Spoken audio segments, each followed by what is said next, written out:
I just wanted to come in and put this note in there. I did, when I was editing this, I realized that I had set the camera up and got Greg and I off center, where Greg is cut out a little in the beginning. Do apologize about that. Sorry about that, Greg. But we will do better in the future ones and maybe even have the advantage of a camera person. Anyway, enjoy the video. All right, welcome back to the channel, everyone. Just wanted to do something a little different this week. We've, of course, got our Firearms Fridays, and this is just a little bit of a new segment that I think is going to be a lot of fun for everybody. I brought a guest, or invited a guest today, and his name is Greg Goodliff. Greg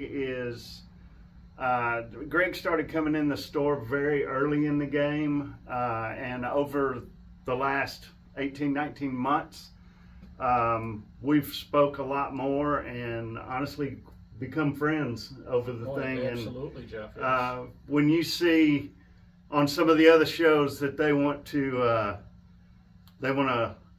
call up their professional or their what do you call that on the other show when I say? Well, they call an expert.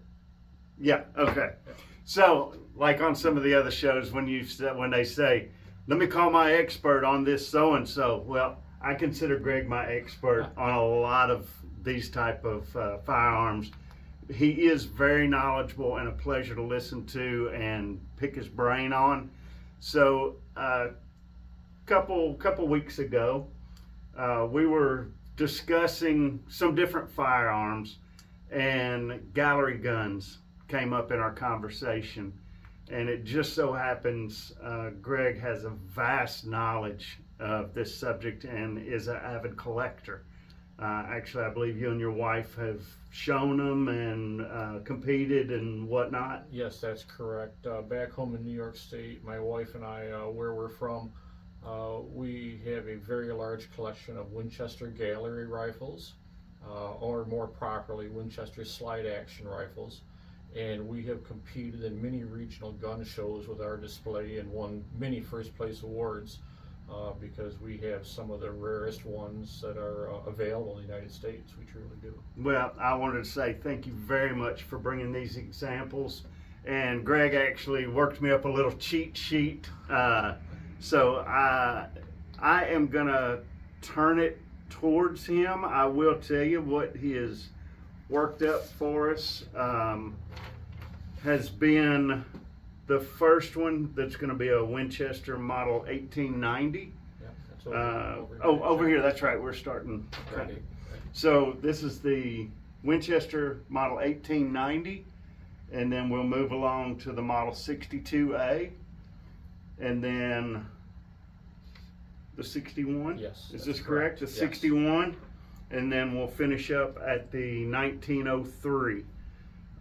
So I'm going to let Greg take over from here and give us his vast knowledge on each of these firearms. And Greg? Well, thank you, Jeff. Thank you for the kind words. Absolutely. And I value our friendship very much. It's developed to a very nice point, and I can't wait for the next 20 years of having this interaction. But anyway, as Jeff, when he was pointing out the models of rifles, in early Winchesters, there are so many variations and so many models that until you become an expert, it's very confusing. And even picking up like a gun trader's guide or a shooter's Bible, it's hard to figure out what you have. It's hard to really understand what's original, what's not original, what is factory custom work, what is not. So I brought 4 rifles that are all the common styles for that particular model. A lot of different features. We can go over them on a broad view, and this is what you should expect to see in a particular model. These are the features of it. This is what's original. This is what they should look like. So if you're a guy that wants to buy one of these, I can show you what you should be looking for. And to some extent, I don't think the conversation will go that deep, but what to avoid as well. Okay, so if someone already had that interest in these, and I know at the very beginning I called it gallery gun. I think they're also referred to as saloon guns and whatnot.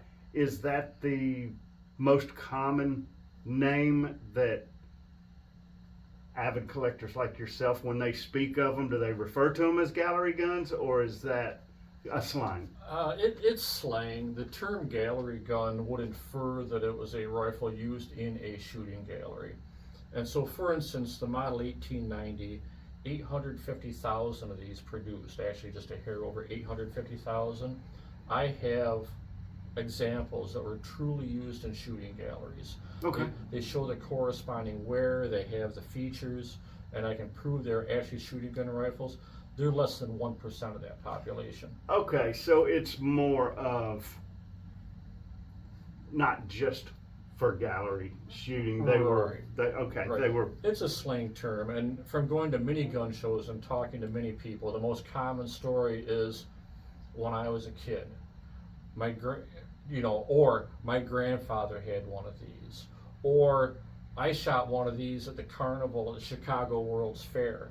Those are the kinds of stories that I typically hear, or my dad kept one of these in the barn to butcher hogs with.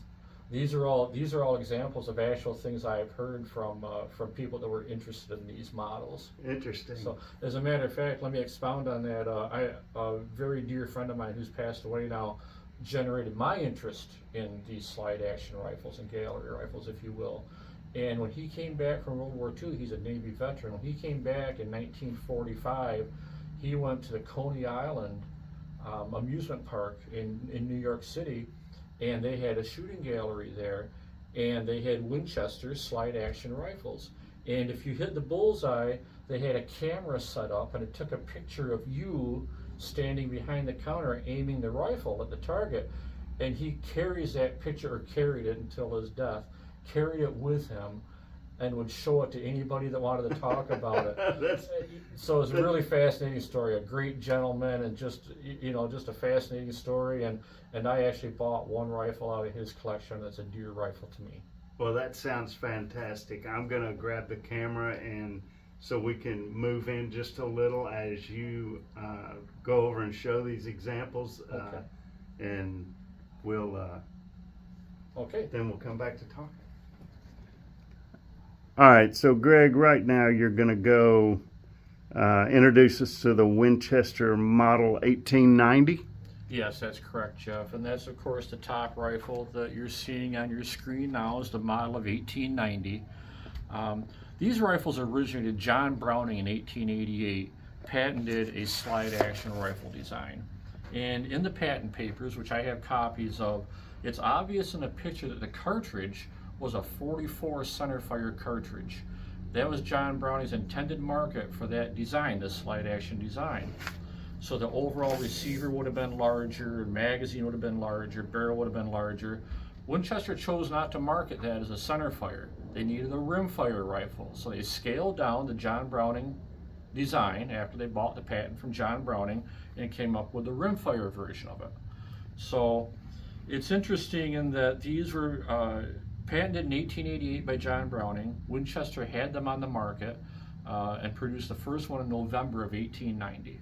So from November 1890 through the beginning of 1891, there's only about 200 first-year rifles were produced, making them extremely rare and coveted by collectors, an actual first-year model of 1890 rifle. This example is from about 1910. This is the most common variation, what we call a third model. The third model, if you look closely, the locking lugs for the bolt are visible on the outside of the receiver. The third model with the exposed locking lugs is the most common variation of these rifles. They're available in different cartridges, and the cartridges are not interchangeable. This particular rifle will only accept and fire 22 Winchester Rimfire cartridges, 22 WRF. Here's an example of a period correct box of 22 WRF ammunition. Okay. The other cartridges that were available are 22 short, 22 long, or after 1919, 22 long rifle. Okay. So these were commonly used in shooting galleries. Often, if they're a true gallery gun, they will have a nickel-plated receiver or a full nickel-plated mechanism. Barrel and everything will be nickel-plated because of the extreme wear and tear that these took. This particular example came from the factory with special order Lyman sights. So this is a Lyman number 1A tang sight, and this is a Lyman, what they call the combination front sight. And you'll see this is hinged, so inside the globe there's a post or there's an ivory bead. When you find a factory Winchester rifle with special order sights on it, they go into the extremely rare equation. Just not a lot of them. Most of the sights that you see on Winchesters will be added after it left the factory, but original sights are really hard to find. These are a takedown model. You can see on the side of this rifle there's a large takedown screw, and if I unscrew this, the butt stock and trigger guard will separate easily from the barrel and receiver. So actually all the models on this table are takedowns. That was a big Winchester marketing ploy, is takedown rifles. That is a really nice example, Greg. Thank you. Oh, no problem at all. I think one of the last things I'd like to point out, though, is the crescent butt plate. That separates this from all the other models of Winchester slide action rifles. This is the only model, the model 1890, came with a crescent butt plate, and it also has the octagon barrel.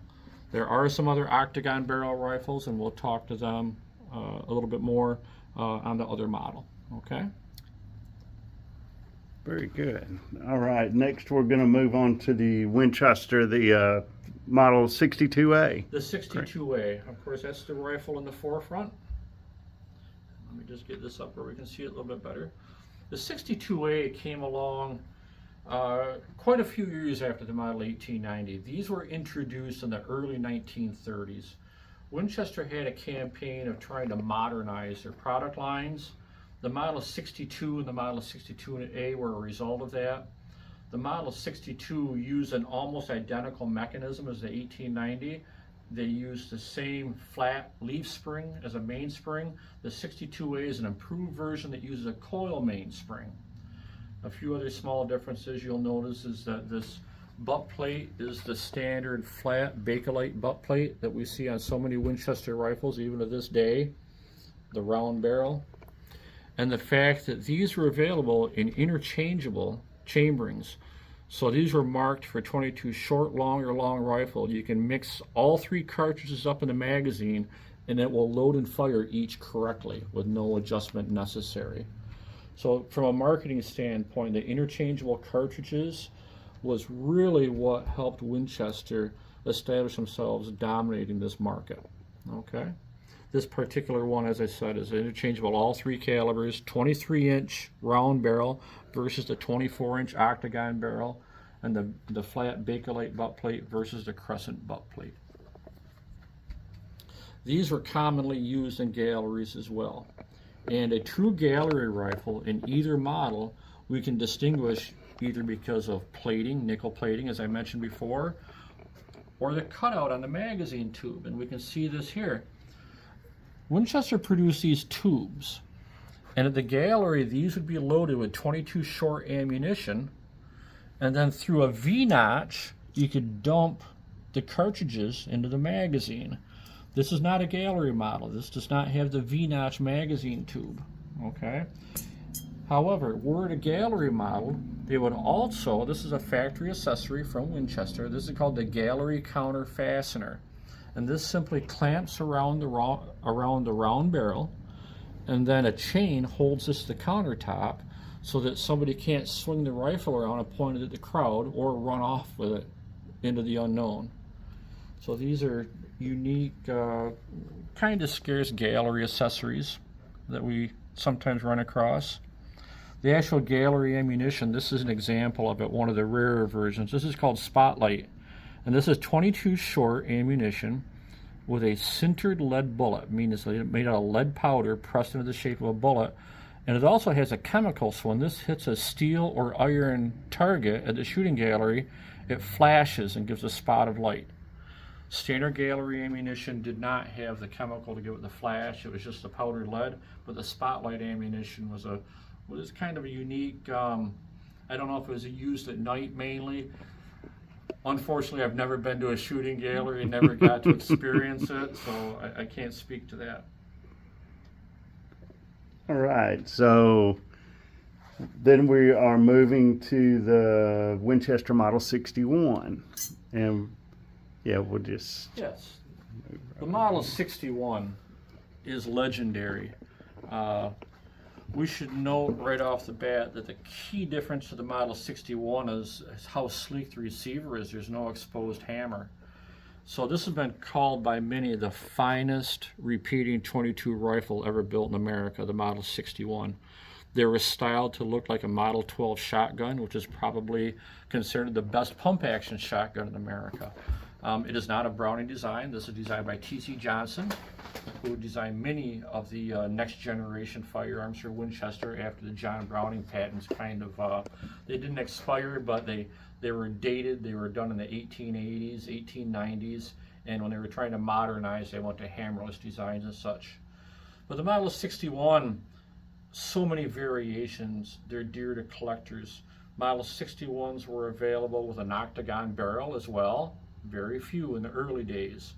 They were available in single chamberings, meaning that you had to have a .22 short, or a .22 long, or a .22 long rifle, or a .22 WRF. Or like this example from the 1950s, this was made for interchangeable cartridges, short, long, or long rifle. So this is by far the most popular version of the Model 61. It's the one that you would have bought for hunting or casual target shooting. Flat steel butt plate. The typical Winchester .22 rimfire sights, as we commonly see. It is a takedown model. We can see that it has the same takedown screw as the Model 1890 and 62 have. This was patented by Winchester in 1892, this takedown screw and takedown feature, and used clear up into the late 1950s.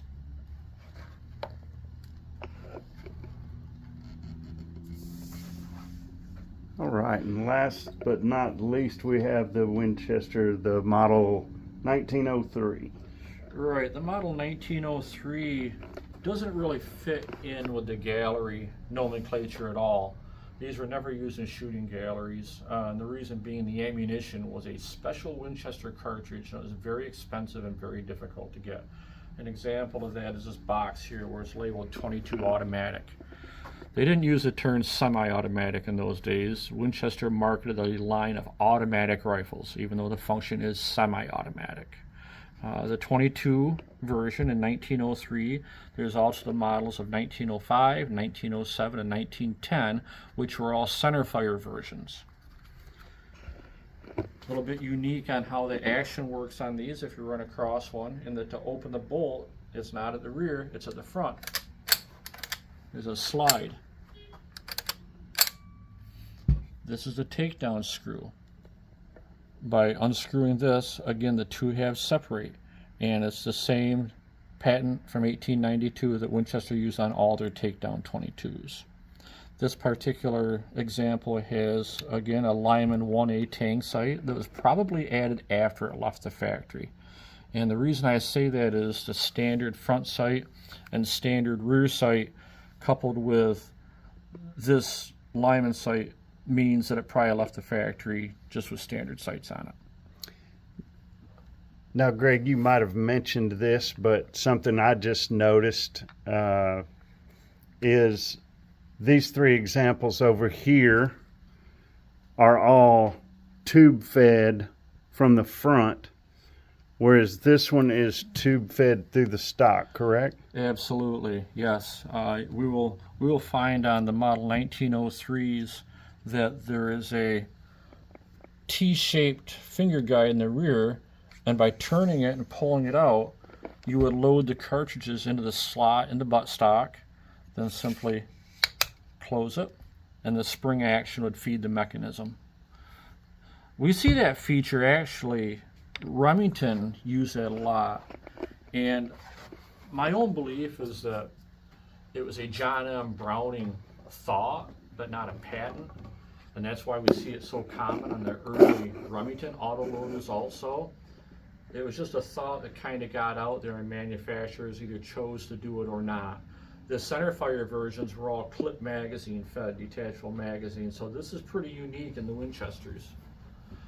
In later years, after this was phased out and they were chambered in 22 long rifle cartridge, it became the Model 63.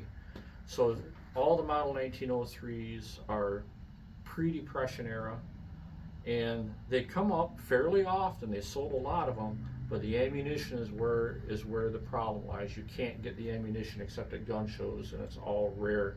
Once in a while, a company will make some, or a limited run of 22 automatic ammunition, and it's instantly sold out to people that wants to shoot their fine Model 1903 rifle.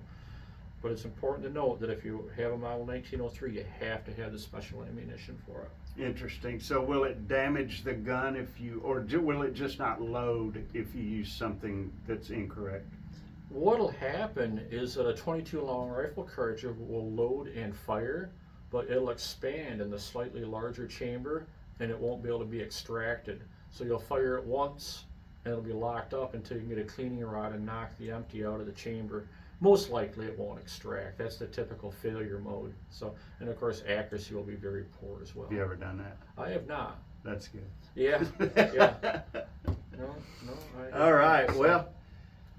So I think lastly, I do have a few other boxes of vintage Winchester ammunition there that we can go over just quickly. Yeah. And a key feature of the Model 61, as I mentioned, was the variety of these. These were available in the 1950s when Winchester brought out their 22 Winchester Magnum Rimfire cartridge, WMR. And this is a package of the 22 WMR ammunition that was only available in this model in the 1950s and later. And of course the 22 WMR continues to this day in popularity, but this is where it started for Winchester, in the 22 WMR. The other ammunition that I have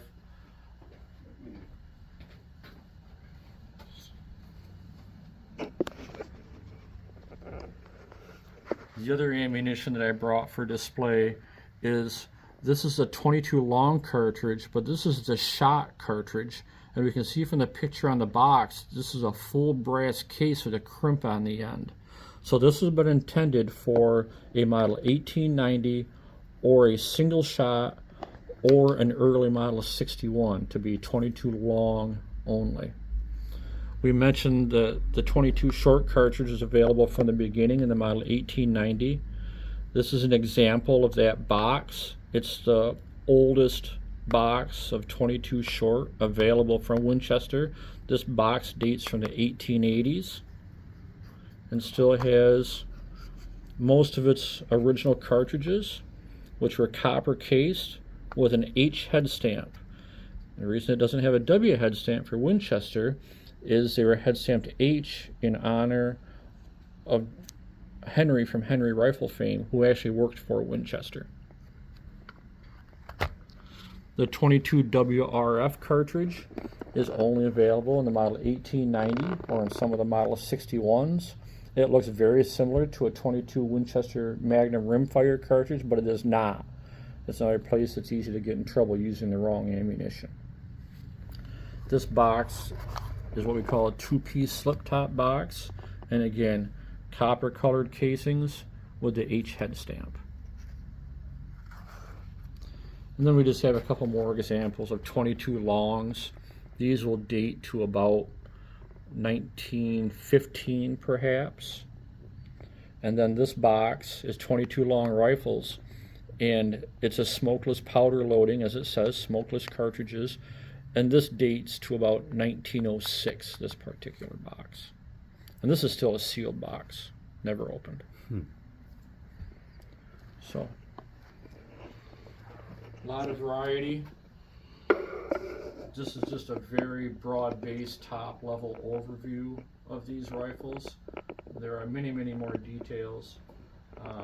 And I would suggest anybody that's contemplating beginning a collection of these, buy the hardcover books written by Ned Schwing on these models. They're very expensive books, but they will save a lot of money in buying a rifle that's been altered after it left the factory. A $200 book can easily save you $1,000 on a rifle that's not correct.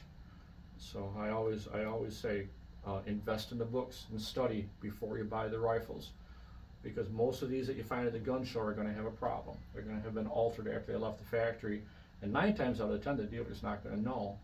They're going to be honest and just passing it along. It's not that they're trying to pass something along or get something That's off right. on you. They don't know themselves. They just yeah, it's this knowledge is being lost unless it's recorded someplace. So that's kind of where we are.